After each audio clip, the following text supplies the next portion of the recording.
Buenos días, familia y amigos de Ciudad Mil en español. Les saluda el pastor Rubén Castro, dándoles la bienvenida a el Sermón de la Semana. Este es el tiempo que nuestra iglesia se enfoca en estudiar la palabra de Dios. Por cierto, también los viernes a las 7 de la noche, todos los viernes tenemos otro servicio que le llamamos el tiempo de alabanza y adoración. Y eso es lo que es, el tiempo de alabanza y adoración. Este viernes celebramos la Santa Cena. Si usted todavía no ha visto ese video, por favor, abajo de este post está el link para ver ese video. Véalo y celebre la Santa Cena con todos nosotros. El pastor Max ya está listo para el mensaje del día de hoy, el cual nos llama o más bien dicho, nos reta a pensar cómo debemos de vivir cada día de nuestra vida en la presencia de Dios, a la luz de la eternidad. En vez de pensar cómo voy a morir, si voy a morir con el COVID o voy a morir de cualquier otra enfermedad, de cómo debo de vivir. Con eso en mente, le invito a que oremos al Señor. Padre, te doy gracias por este tiempo que nos permites abrir tu palabra.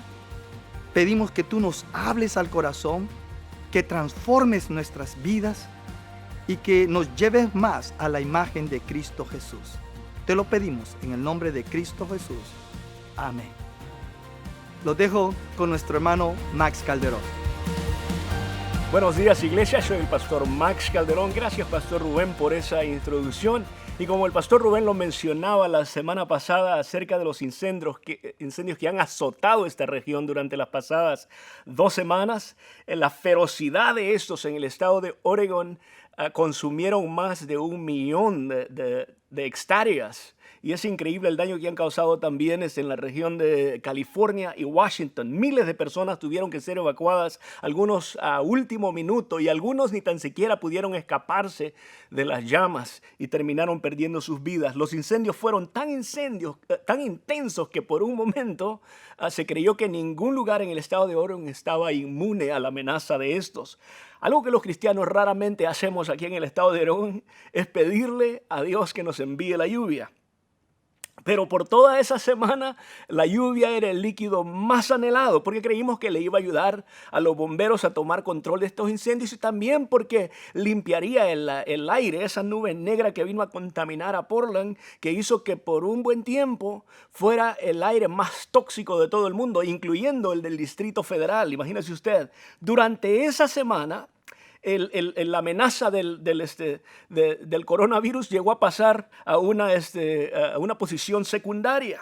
Porque en lo personal, en esos días, lo que nos dimos cuenta es de que había algo más grande que eso y nadie tuvo que obligarnos a ponernos una máscara. Si usted se dio cuenta, si se nos dio la opción de quedarnos en casa, nadie tuvo que forzarnos la mano porque nadie quería que sus pulmones fueran dañados por este humo. Así que durante esa semana lo que sí sucedió es que muchos de nosotros tal vez experimentamos un poquito de depresión. En lo personal, a mí me hizo recordar lo diminuto y lo pequeño que somos ante los ojos de Dios y ante toda su creación. Y me di cuenta de que muchas veces pasamos tan por desapercibido cosas que como no las vemos no nos son importantes. Pero obviamente la luz del sol es muy importante para nosotros. La lluvia es increíble para nosotros. Y especialmente el aire que respiramos, algo que no podemos ver, mas sin embargo no duraríamos ni tan siquiera 5 minutos sin él. Y si somos buenos cristianos, de vez en cuando le damos gracias al Señor por el carro, por la casa, hasta por el celular le damos gracias. Pero raramente le damos gracias a Él por el aire que respiramos. Pero en un mensaje que escuché por ahí la semana pasada de un pastor que sabe predicar mejor que yo, él decía, Dios es grande, Dios es bueno y por lo tanto deberíamos poner toda nuestra confianza en Él. Yo no sé a qué horas empezó a llover sobre su casa en esa primera lluvia que cayó durante los incendios, pero en la mía eran como las 3 de la mañana y yo estaba despierto porque estaba empezando a preguntarle al Señor qué es lo que Él quería que predicara para este día. Pero de pronto a esa hora escuché un estruendo y no me pude resistir a la tentación de salir con la cámara de mi teléfono a ver si podía grabar lo que Dios estaba haciendo. Aquella inmensa nube de humo todavía estaba ahí, pero había una lluvia torrencial en ese momento. Pero de pronto aquel cielo que no habíamos visto desde hace varios días se partió en pedazos, rompiendo en añicos aquella negra nube de humo que se había posesionado sobre nosotros. Así que en mi casa ese día yo me quedé despierto hasta que cayó el último rayo, pero no fui el único. El Goliat se quedó también. Yo porque estaba maravillado de lo que Dios estaba haciendo y él porque estaba aterrorizado de que cuando le iba a caer un rayo de esos. Yo para consolarle le dije, hey, no te preocupes.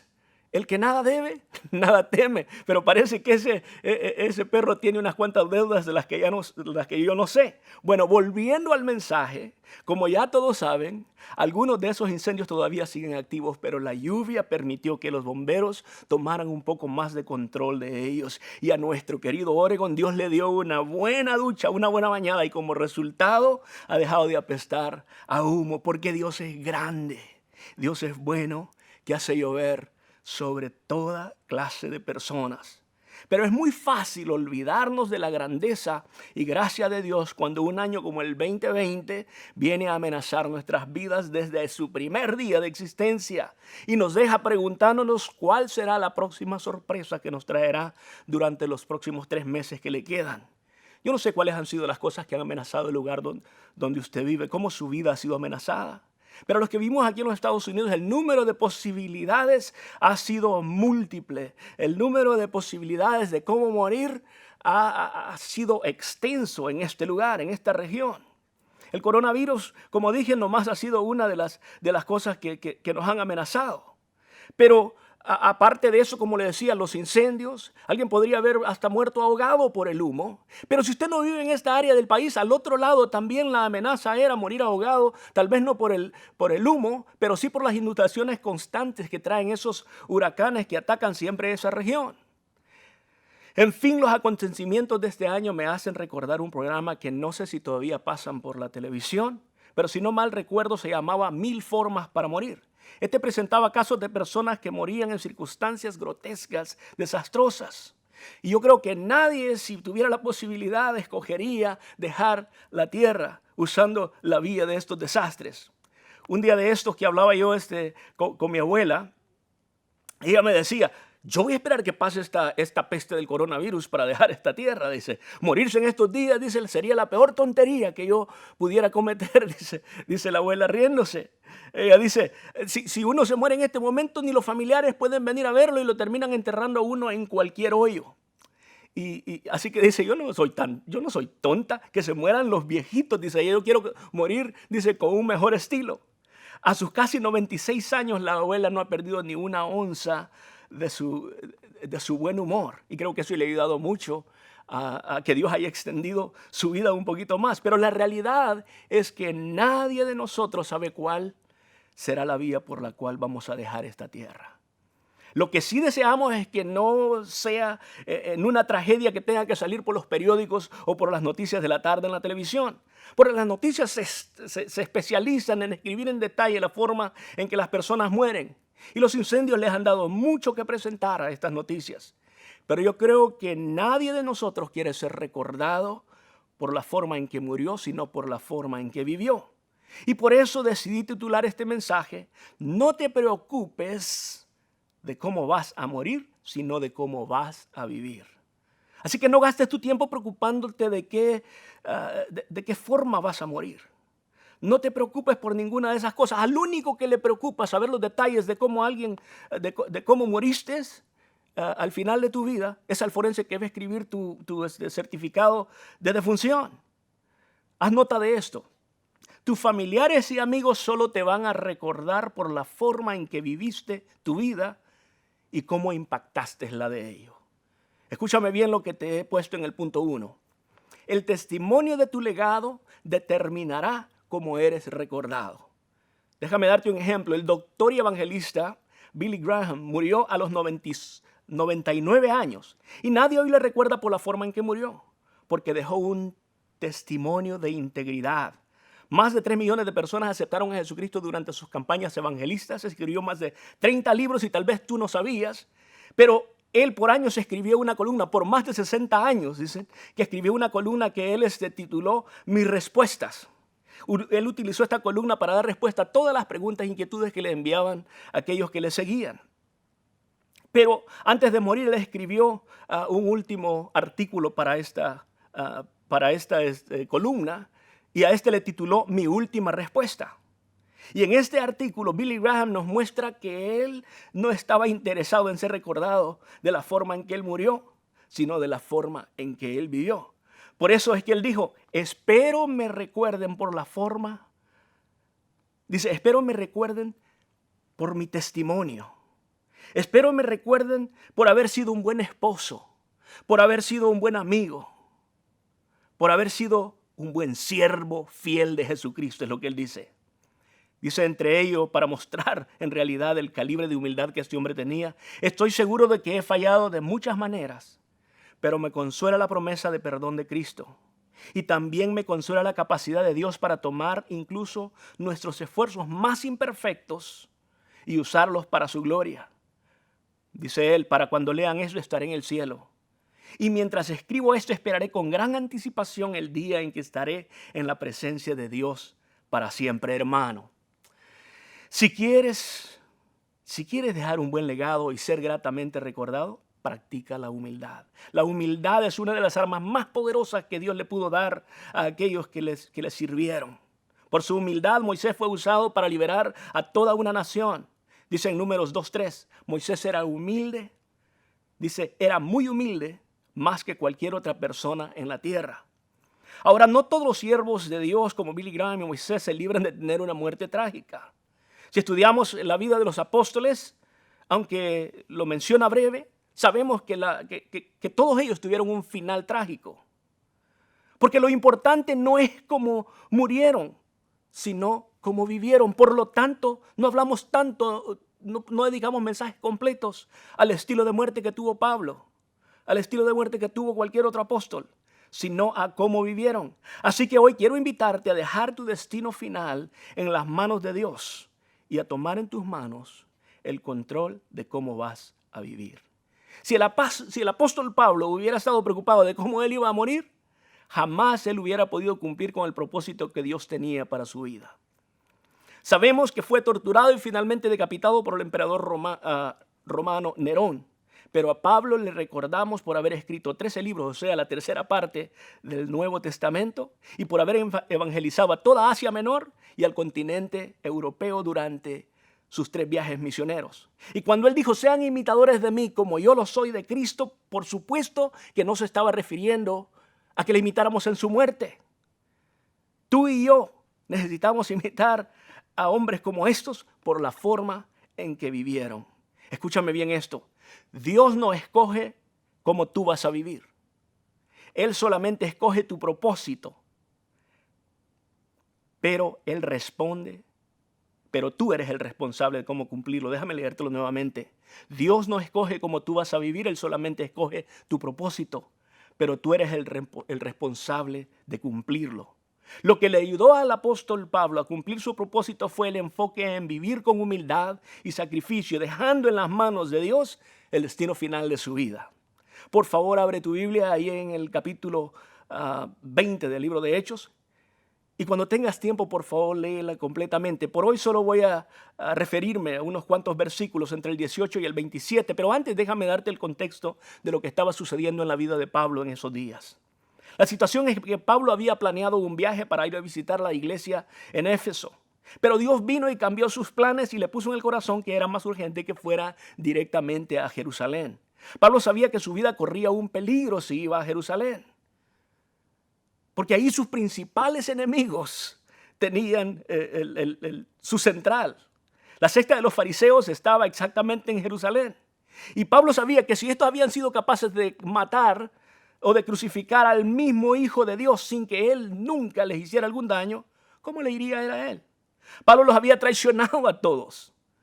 Los había avergonzado porque ahora Pablo, en vez de perseguir a los cristianos, se había convertido en uno de ellos. Y como Pablo nunca estuvo interesado en ser recordado por la forma en que él había muerto para el Señor, sino en la forma en que él había vivido para el Señor, lo que hizo fue mandar una invitación a los líderes de Éfeso y pedirles que salieran a su encuentro mientras él iba en camino hacia Jerusalén. porque aunque fuera deprisa, él vio que era necesario que escucharan las siguientes palabras que leemos en Hechos 20, 18 y 19, cuando dice, cuando ellos llegaron a él, o sea, cuando salieron a su encuentro, él les dijo, ustedes saben bien cómo me he comportado con ustedes todo el tiempo. Ustedes saben bien cómo he servido, dice, al Señor con toda humildad y con muchas lágrimas y pruebas que me vinieron por las acechanzas de los judíos. Dice, yo serví con mucha, dice, humildad y sacrificio. Es increíble las palabras que usa este hombre. Como no podemos ver en estos versículos algo que no vamos a ver, es la razón por la que Pablo convocó a estas personas no ser para ver si estos le convencían de no ir a Jerusalén. Esa nunca fue la razón. Porque para Pablo, el que Dios le dijera que hiciera algo nunca fue una sugerencia. Para él era un mandato. Así que la decisión ya había sido hecha en su corazón. Así que lo que les dice, ustedes saben bien cómo me he comportado con ustedes todo el tiempo. Pablo les está diciendo a estos líderes, imiten mi testimonio de consistencia. Yo no he sido como aquellos hermanos que se portan bien el domingo, pero el resto de la semana hacen lo que se les antoja. No, hermanos, dice Pablo, yo desde el primer día en que llegué a Asia he estado sirviendo al Señor con toda humildad y con muchas lágrimas y pruebas que me vinieron por las acechanzas de los judíos. Déjame darte el punto 2. El evangelio no es algo barato, el evangelio tiene un alto costo. En el caso de Pablo fueron muchas lágrimas, persecuciones, latigazos, bofetadas, cadenas, prisiones y por último, hasta su propia vida.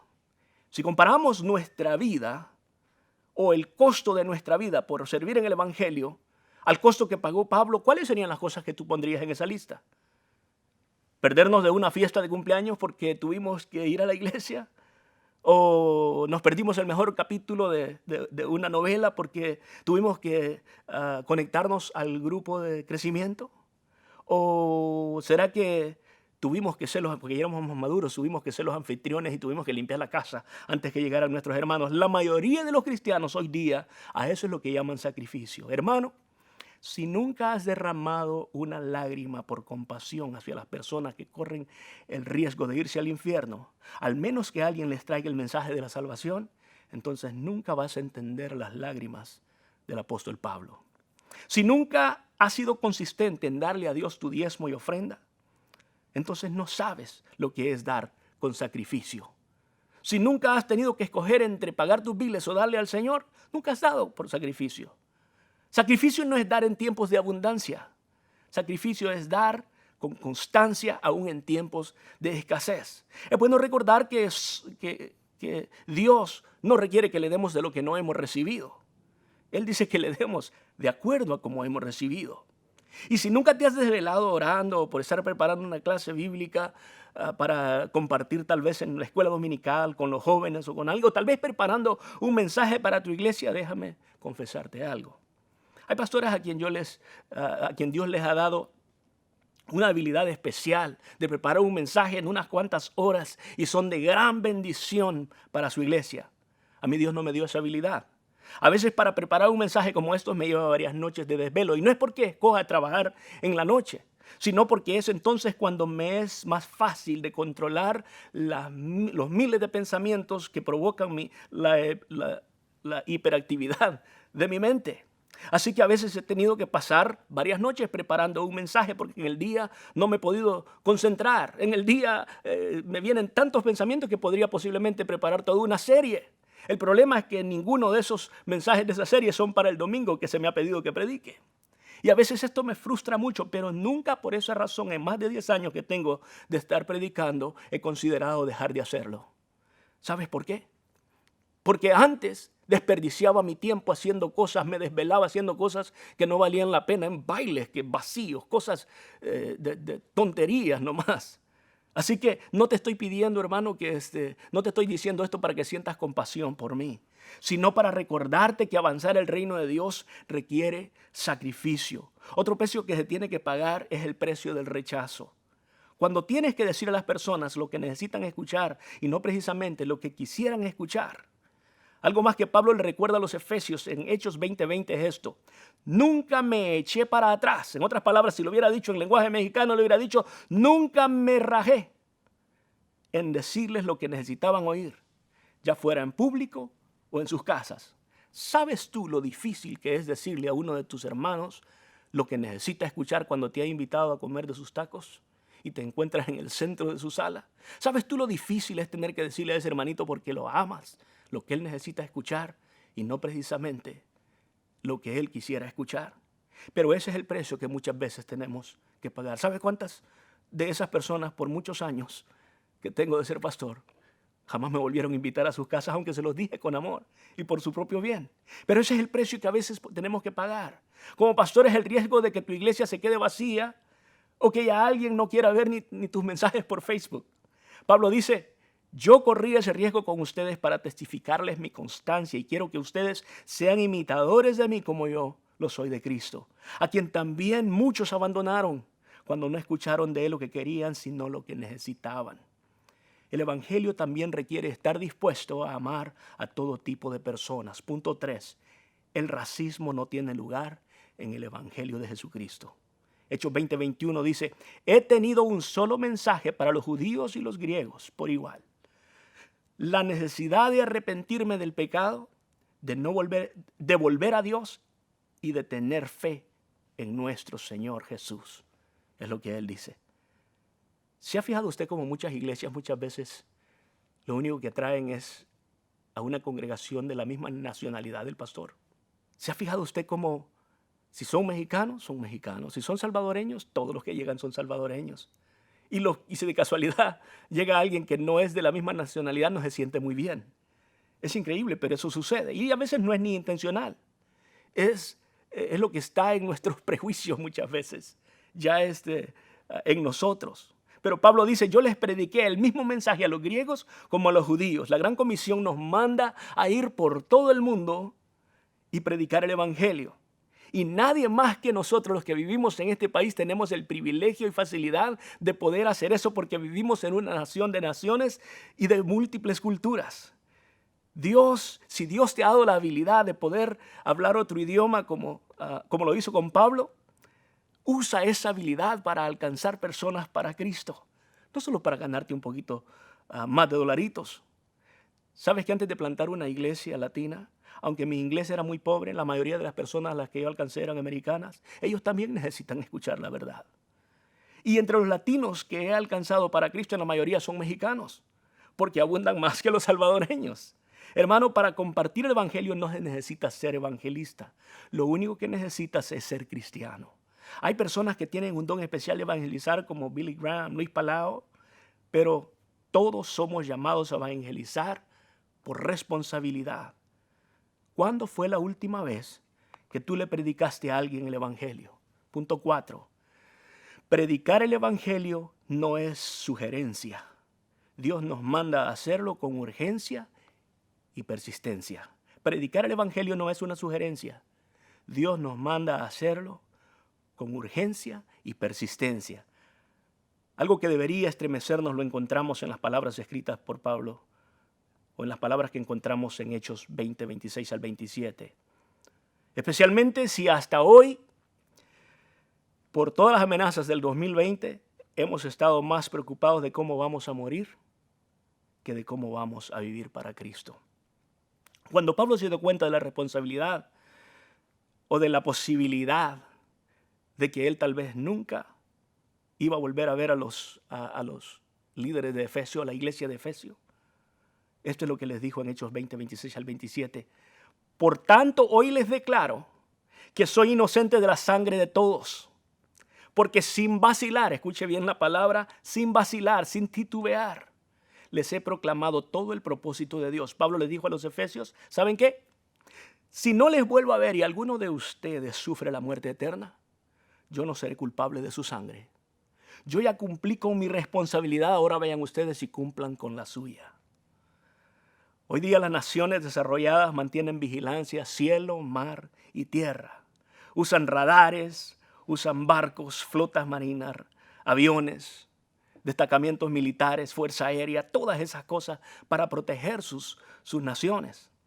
En tiempos bíblicos, a estos hombres, como los de las Fuerzas Armadas o aéreas, se les llamaba atalayas. Y estos prestaban vigilancia para sus pueblos desde unas altas torres para poder ver al enemigo desde larga distancia.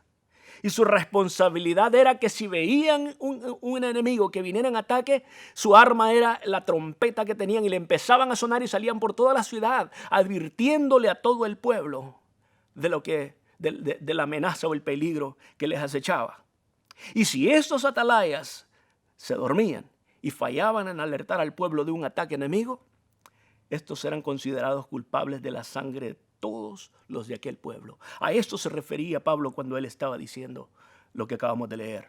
Déjame decirte algo que tal vez no va a ser muy fácil de escuchar. Por casi 7 años el pastor Rubén ha estado sonando la trompeta, alertando a esta iglesia del peligro que le acecha si sus miembros están más preocupados de cómo van a morir que de cómo van a vivir para Cristo. Pero hace más de 1 año Dios también me envió a mí para hacer sonar esa trompeta en esta iglesia, después de haberlo hecho en otros lugares.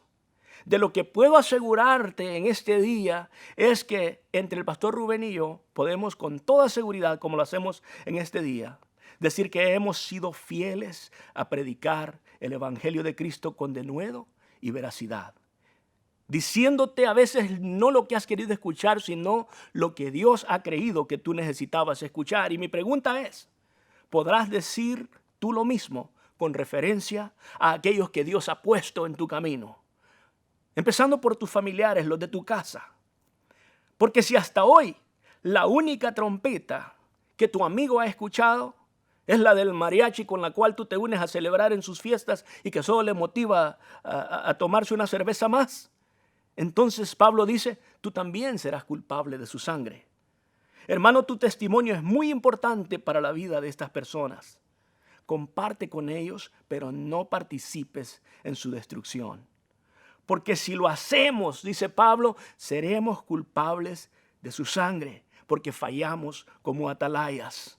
Y por el testimonio que Pablo vivió frente a aquellos a quien él alcanzó, pudo decir estas palabras, como se las dice a Timoteo, en 2 de Timoteo 4, 6 al 8. Él dice, yo por mi parte ya estoy a punto de ser ofrecido como un sacrificio y el tiempo de mi partida ha llegado. He peleado la buena batalla, he terminado la carrera, me he mantenido en la fe. Por lo demás, me espera la corona de justicia que el Señor, el juez justo, me otorgará en aquel día. Poder decir de nuestro testimonio algo como lo que dice Pablo al final de su vida debería ser la meta de todo cristiano. Pero déjame decirte, por último, que aunque el doctor Billy Graham, Moisés y el apóstol Pablo y tantos otros grandes héroes de la Biblia y de hoy día hicieron cosas grandes y dejaron un buen legado, hay alguien aún más grande que todos ellos juntos. Alguien que sí quiere que conmemoremos su muerte, porque aún su muerte fue parte del cumplimiento del propósito de su vida. Su propósito al morir fue que tú y yo viviéramos, porque Él es el único que en su legado, en la cruz del Calvario, venció la muerte. A Él es a quien Billy Graham le da todos los atributos. A Él le acredita todos los alcances que Él pudo tener en su caminar con Él. Déjame leerte la última parte del artículo que escribió Billy Graham, como lo empecé a hacer en el principio. Esto es lo que él dice. Pero no estaré en el cielo porque le haya predicado a grandes multitudes o porque haya tratado de vivir una buena vida. Estaré en el cielo por una razón. Hace muchos años puse mi fe y confianza en Jesucristo, quien murió en la cruz para hacer posible nuestro perdón y resucitó de entre los muertos para darnos la vida eterna. Hasta el último párrafo de su vida, Billy Graham estaba evangelizando. Y si ya eres cristiano, déjame preguntarte, ¿cuál sería el último párrafo que tú escribirías sobre tu vida basado en tu testimonio si tuvieras la oportunidad de escribirlo este día? Billy Graham cierra su columna que había titulado Mi última respuesta con las palabras con otras palabras que incluyen un llamado a la salvación. Es increíble, pero este hombre nunca desperdició un solo momento para alcanzar a una sola persona para Cristo. Él hizo esta pregunta: si murieras hoy, ¿crees que irías al cielo? Y siempre que él hacía pregunta en aquellos inmensos estadios, cientos y a veces miles de personas bajaban de aquellas bancas porque en realidad no tenían una buena respuesta para esta pregunta. Venía él y les recordaba las palabras que encontramos en Juan 3:16. Porque de tal manera amó Dios al mundo, que ha dado a su único Hijo, para que todo aquel que en él crea no se pierda, mas tenga vida eterna. Déjame darte un último punto en este mensaje. Si quieres ir al cielo, cuando mueras, lo único que tienes que hacer es creer, confesar y aceptar. Romanos 10:10 dice: porque con el corazón se cree para justicia, pero con la boca se confiesa para salvación. Por favor, cierra tus ojos conmigo. Señor, gracias por haberme permitido predicar tu palabra en esta mañana. Si no he sido un buen atalaya, Señor, haz por favor que tu Santo Espíritu amplifique la palabra que he predicado hasta que penetre al corazón de aquellos que nunca han hecho una decisión, Señor, por ti. Si han escuchado este mensaje, dales también, Señor, la valentía de aceptar, de creer y de recibir.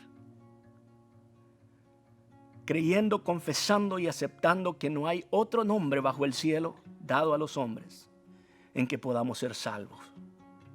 Dice Hechos 4:12. Solamente Jesucristo, Rey, en el nombre del cual oramos en esta mañana, puede salvar tu vida. Hazlo en este momento. Ven a los pies de Jesús. Oramos en el nombre de Jesús. Amén. Hermano, te esperamos el próximo domingo. Bendiciones. Gracias, hermano Max, por ese poderoso mensaje. Les dije que iba a ser un mensaje que nos iba a retar. Si tú, hermano, hiciste la oración de aceptar a Cristo o quieres aceptarlo, haznos saber. Nos pondremos en contacto contigo lo más pronto posible. Familia de Cedar Mill, seguimos pidiéndole que sean fieles con sus diezmos y ofrendas para que nuestra iglesia pueda seguir operando y pueda seguir llevando el evangelio a múltiples personas en todo el mundo ahora a través de este medio. Hazle pausa a este video, toma la información que aquí está y aquí te puedes dar cuenta cómo puedes seguir dando a tu iglesia. Eso es todo lo que tenemos para ustedes el día de hoy. Nos vemos el próximo viernes. Que Dios los bendiga.